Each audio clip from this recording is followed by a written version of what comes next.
Herb. Herb is a plant. I mean, herbs are good for everything.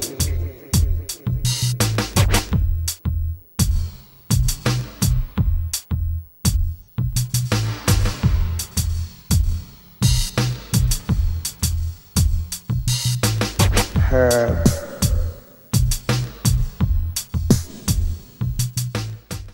Welcome to Eugene Cannabis TV. We're here with our friend Joseph from the Greener Side, and you've got Dank on this side, next to Joseph here.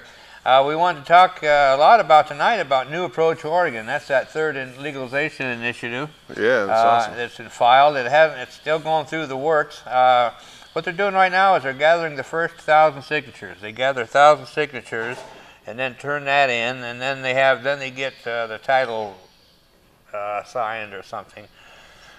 So anyway, it's just going through the process, but they're not gathering the full signatures yet. They're still just getting it started. But anyway, it's coming. But the good thing about the New Approach Oregon thing is they just announced that it is going to be funded. Nice. We always need the funding for it. Yeah, George Soros and Peter Lewis. Peter Lewis is, and then now is it Peter Lewis? Yeah. Peter Lewis, yeah. Just passed away. Just after that announcement was made, he passed away. He was 80. Yes. I didn't realize he was that old, but yeah, I didn't realize how old he was either. Yeah, so he passed away. But I understand the funding will still be coming. His family will be following the work that he wanted done. So I don't think it'll affect that. So if you look at Oregon, at the New Approach Oregon, and then if you look at the other initiative, which is the other two initiatives, that's a total of 3 that will be on the ballot. They're both camps are saying that they definitely will be on the ballot. They'll have the money and they will get the signatures. So that's awesome. Yeah, but the thing is, I wondered what would happen if all 3 passed. I don't know, because they're all 3 different. Hopefully, we'll have the best of all 3. They'll just adopt all the best parts of each and every one of them, and then make it an even better law. That'd be pretty awesome. Yeah. Just disregard all the bad stuff and keep all the good stuff. You've got an opinion here that was written by John Sajo, who was the founder and director of Voter Power. He wrote this in the OregonLive.com. He wrote, "Deep-pocketed New Approach Oregon recently filed a new marijuana legalization initiative. The reasonable proposal regulates and taxes marijuana and deserves a yes vote next November. The Oregonian editorial board urges our legislature to look at the details for some alternatives."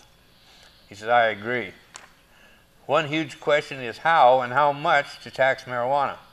The goal should be to maximize revenue and minimize abuse." Now remember, this is for recreational. This is not medical. Done properly, marijuana taxes can raise hundreds of millions of dollars for Oregon schools and other projects. The decisions made now will determine the size of this new revenue stream for decades. If tax rates are too high, consumers will continue to support the black market and we lose the revenue. The tax structure is important. 3 models have been suggested. Marijuana can be taxed by price, weight, or potency. Colorado, Washington, and Congressman Earl Blumenbauer's federal legalization bill all tax by price. Alternatively, the New Approach Oregon model taxes marijuana by weight, copying the alcohol model. It is unclear how this will apply to the vast array of marijuana products that are already available. Companies produce marijuana into edibles, tinctures, e-cigarettes, and many other products. Taxing by weight may give a price advantage to the most potent forms of marijuana, which might have undesirable consequences. Having an overly complicated tax scheme will be difficult to enforce and will cut revenue. The legislature should hold hearings, consult with tax experts, and consider what will work best for Oregon. Another key question is, should legalization end marijuana prohibition? The New Approach Oregon measure really doesn't go far enough because it maintains criminal penalties, arrest, trial, incarceration, for many violations of the new rules. For example, a college student selling an ounce to his roommate could be committing a Class B felony. Criminal penalties will mean police and the justice system spend millions of tax dollars making arrests, holding trials where defendants are provided counsel, and incarcerating those convicted. Criminal penalties should be reserved for behavior that actually harms other people, like driving impaired or selling to kids. The alternative is to punish unwanted behavior with stiff fines. This could be an effective deterrent and raise money instead of spending millions. A reasonable legalization law must allow adults to produce their own marijuana. This should be part of any adult American's freedom to make the choices that shape their lives. Criminalizing home gardening means unending arrests at great expense. Rules and civil penalties can deal with issues of grows affecting neighbors.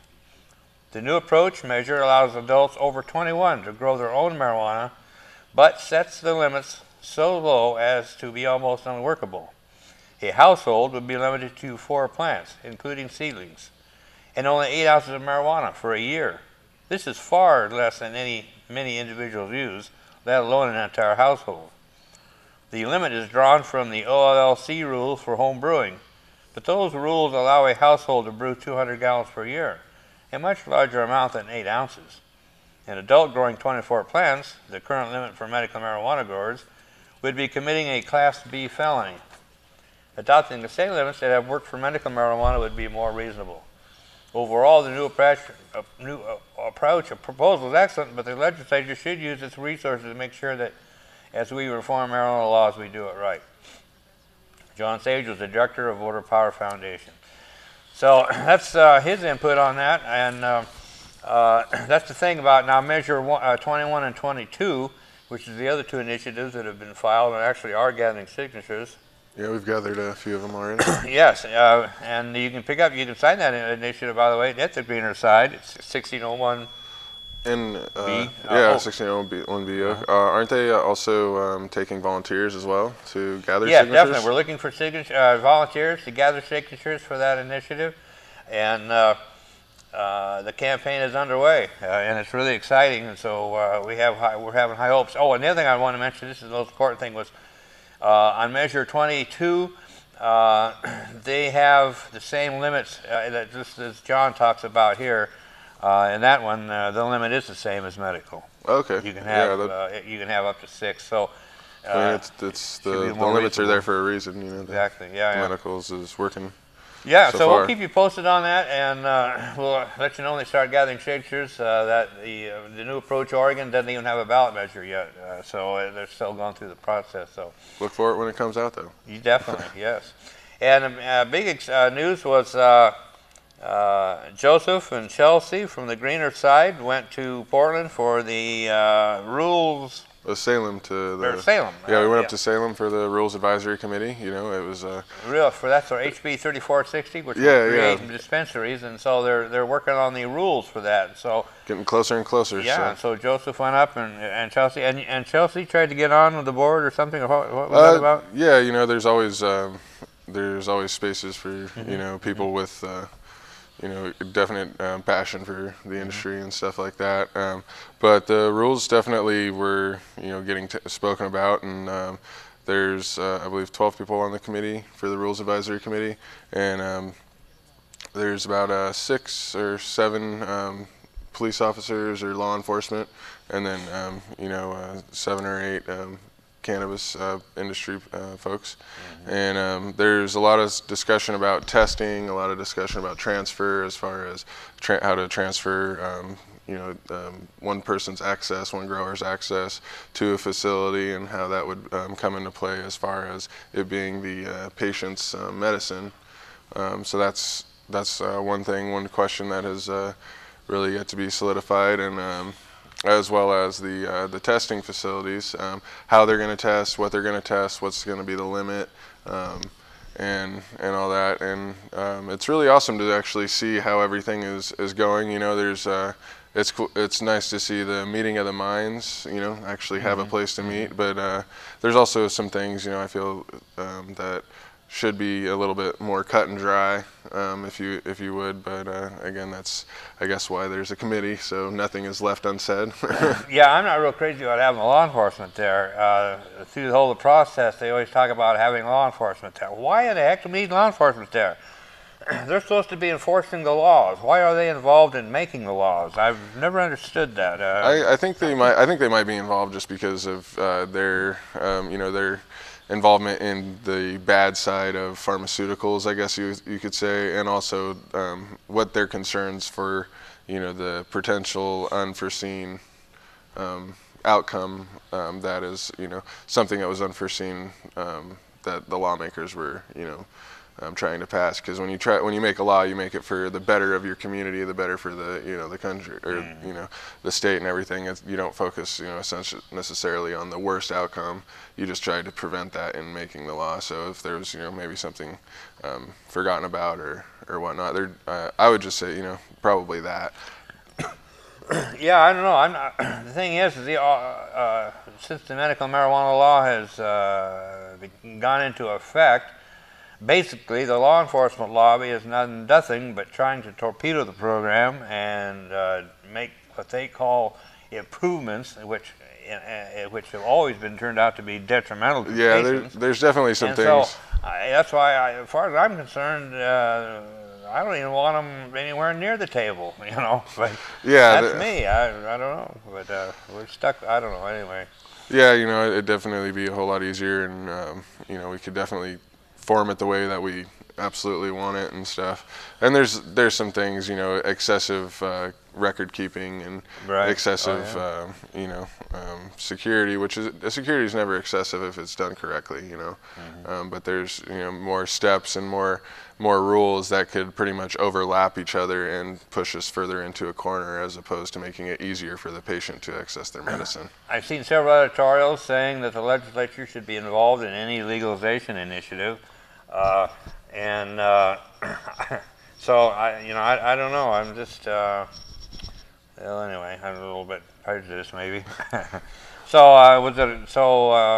There's still a lot of questions to be answered, you know, and this was supposed to be, I think, the last meeting, but there's still a lot of questions that needs to be answered. So there's definitely going to be one more meeting, and it's open to the public. You know, there's questions and answers, and there's you know, public comment at the end of all of these meetings, and go there and show your support, or, you know, come in and maybe tell them a piece that you haven't heard, because they're, you know, this is the time that they're actually forming the rules. So if you have a point that they might have overlooked, go make it. Yeah.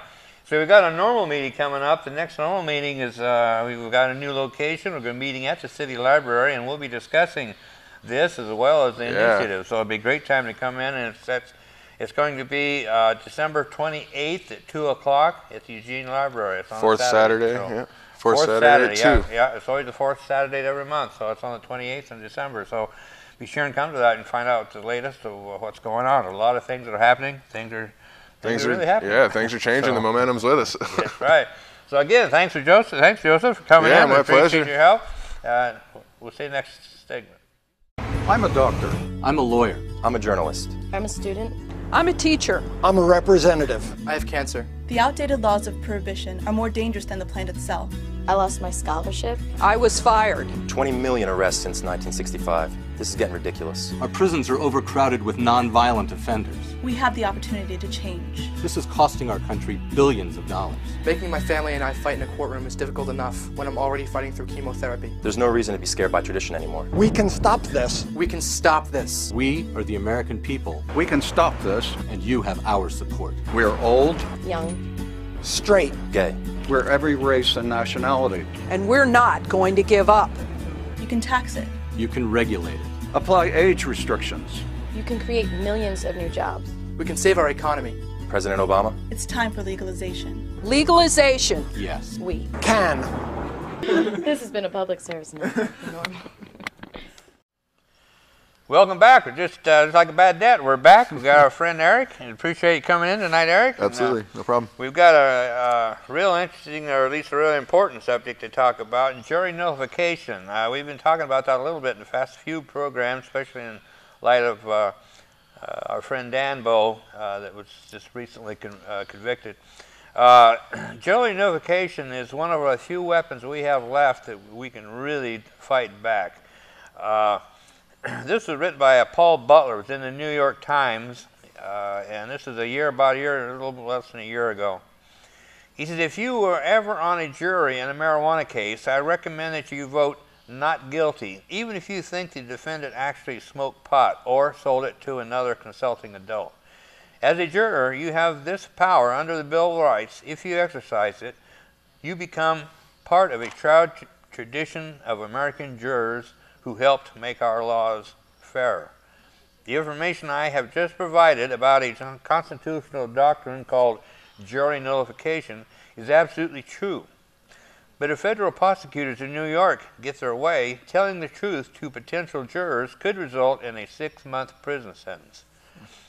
Earlier this year, prosecutors charged Julian P. Hecklin, a retired chemistry professor, with jury tampering because he stood outside the federal courthouse in Manhattan providing information about jury nullification to passers-by. Given that I have been recommending nullification for nonviolent drug cases since 1995 in such forums as the Yale Law Journal, 60 Minutes, and YouTube, I guess I too have committed a crime. The prosecutors who charged Mr. Hecklin said that advocacy of jury nullification, directed as it is to jurors, would be both criminal and without constitutional protections no matter where it occurred. The prosecutors in this case are wrong. The First Amendment exists to protect speech like this, honest information that the government prefers citizens not to know. And I got to jump in here and talk about the last 2 trials that I went to, federal trials, with Judge Ann Aiken presiding. Both times I heard her instruct the jury, telling them that they could not find, that they had to find the person either guilty or innocent of the law, and that they could not judge the law in any shape or form, only if the defendant was guilty of that law. And that is a lie. And so ever since I've been saying Judge Ann Aiken is a liar. And we have people in federal prisons resulting from that. So anyway, I'm going to go on here, but we need to really learn about jury nullification. It says laws against jury tampering are intended to deter people from threatening or intimidating jurors. To contort those laws to justify punishing Mr. Heckelheim, whose court-appointed counsel described him as a shabby old man distributing his silly leaflets from the sidewalk outside a classroom, is not only unconstitutional but unpatriotic. Jury nullification is not new. Its proponents have included John Hancock and John Adams. The doctrine is premised on the idea that ordinary citizens, not government officials, should have the final say as to whether a person should be punished. As Adams put it, it is each juror's duty to vote based on his or her own best understanding, judgment, and conscience, though in direct opposition to the direction of the court. In 1895, the Supreme Court ruled that jurors had no right during trials to be told about nullification. The jury did not say that jurors didn't have the power or that they couldn't be told about it, but only that judges were not required to instruct them on it during a trial. Since then, it's been up to scholars like me and activists like Mr. Heckelheim to get the word out. Nullification has been credited with helping to end alcohol prohibition and laws that criminalized gay sex. Last year, Montana prosecutors were forced to offer a defendant in a marijuana case a favorable plea bargain offer. So many potential jurors said they would nullify that the judge didn't think he could find enough jurors to hear the case. Prosecutors now say they will remember the actions of those jurors when they consider whether to charge other people with marijuana crimes. There have been unfortunate instances of nullification. Racist juries in the South, for example, refused to convict people who committed violent acts against civil rights activists. And nullification has been used in cases involving the use of excessive force by the police. But nullification is like any other democratic power. Some people may try to misuse it, but that does not mean it should be taken away from everyone else. How one feels about jury nullification ultimately depends on how much confidence one has in the jury system. Based on my experience, I trust juries a lot. I first became interested in nullification when I prosecuted low-level drug crimes in Washington in 1990. Jurors here, who were predominantly African American, nullified regularly because they were concerned about racially selective enforcement of the law. Across the country, crime has fallen, but incarceration rates remain at near record levels. Last year, the New York City Police made 50,000 arrests just for marijuana possession. Because prosecutors have discrimination over whether to charge a suspect and for what offense, they have more power than judges over the outcome of a case. They tend to throw the book at defendants, who compel them to plead guilty in return for less harsh sentences. In some jurisdictions, like Washington, prosecutors have responded to jurors who are fed up with their Decorrian tactics by lobbying lawmakers to take away the right to a jury trial in drug cases. That is precisely the kind of power grab the Constitution's formers were so concerned about. In October, the Supreme Court Justice Antonin Scalia asked at a Senate hearing about the role of juries in checking government power. Seemed open to the notion that jurors can't ignore the law if the law is producing a terrible result.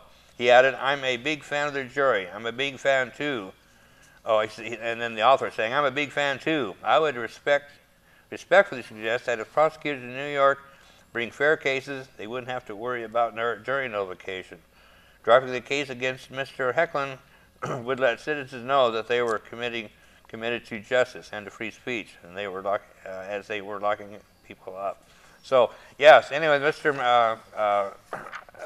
Hecklin was exonerated of the charges. So ultimately, so that is really good. So jury nullification, and we need to spread the word so the people are aware of it. Yeah, absolutely. And one thing you had mentioned about how Judge Aiken had instructed, given false instructions to the juries that you were at.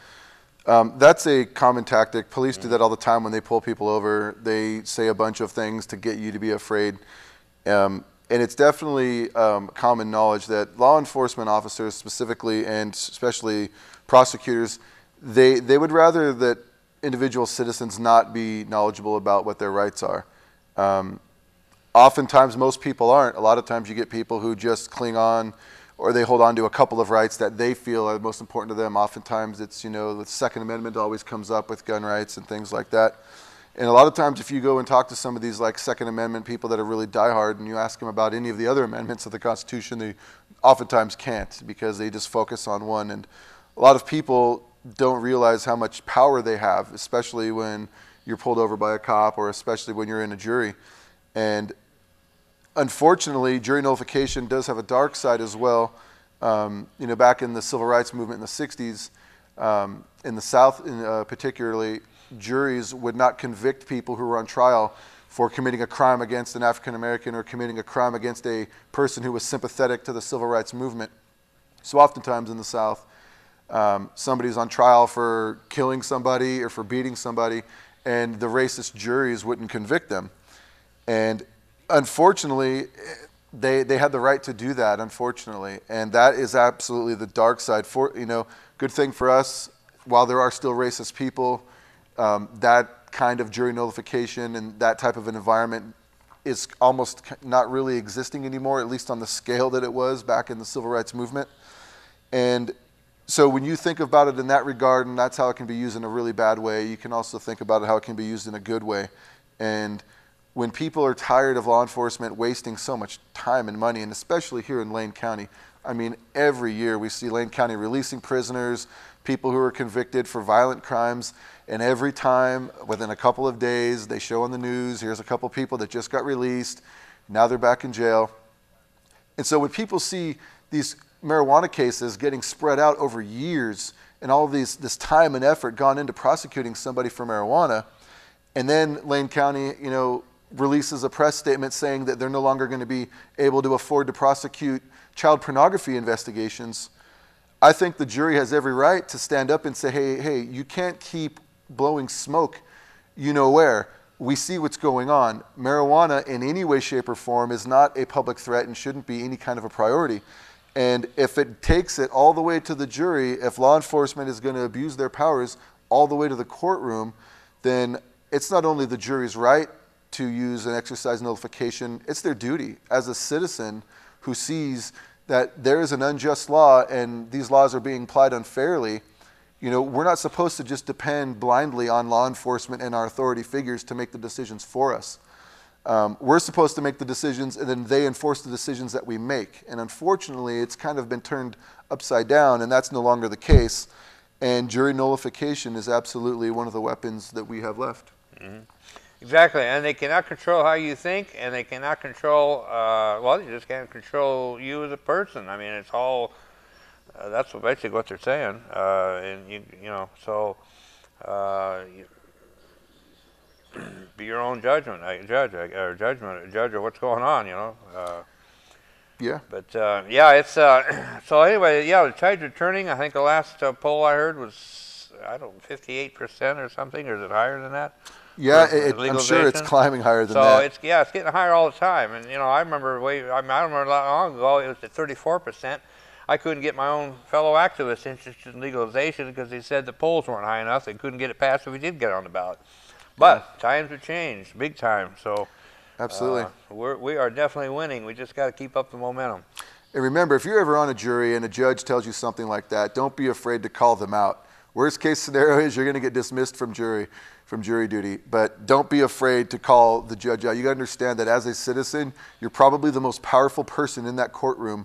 You know, aside from a crooked judge, there's nothing more powerful than a crooked judge, but on paper, you have the most power in that courtroom, so don't forget that. Yeah, excellent point, excellent. I appreciate you coming in, Eric, and giving great input. Absolutely. We appreciate it, and we'll be back next week. If you're an adult who enjoys a good beer, there's a similar product you might want to know about. One without all the calories and serious health problems. Less toxic so it doesn't cause hangovers or overdose deaths, and it's not linked to violence or reckless behavior. Marijuana.